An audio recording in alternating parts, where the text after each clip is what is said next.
Welcome to 50 shades of sentence. आज का हमारा सेंटेंस है मेरा ये मतलब हरगिज नहीं था। This is also a practical sentence and we often need to speak it to the people. तो आइए देखते हैं जी, हमारे पास 10 शेड्स हैं इंग्लिश में। हम किस किस तरह से इसे इंग्लिश में कह सकते हैं। मेरा ये मतलब हरगिज नहीं था। So I didn't mean this at all.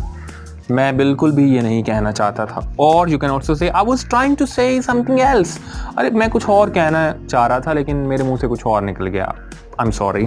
Or you can say maybe I just said it the wrong way. हाँ, मैं कुछ और कहना चाहता था लेकिन मेरे मुंह से ऐसे निकल गया।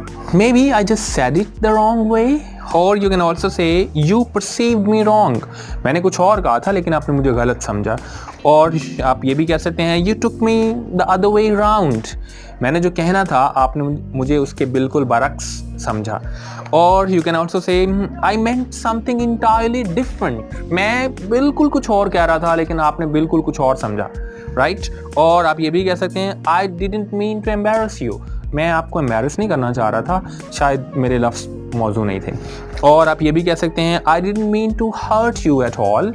मैं बिल्कुल भी आपको हर्ट नहीं करना चाह रहा था। और आप ये भी कह सकते हैं I didn't mean to cause any trouble. मेरा मतलब किसी तरह की कोई ट्रबल क्रिएट करना नहीं था। और lastly you can say I didn't mean to say these things. मैं ये सब कुछ कहना नहीं चाहता था लेकिन गुस्से में मेरे मुंह से निकल गया। सो मेरा ये मतलब नहीं था, राइट? सो मेरा ये मतलब हरगिज़ नहीं था, मैं ये नहीं कहना चाहता था। And we had 10 different shades in English. That's it for today. See you next time.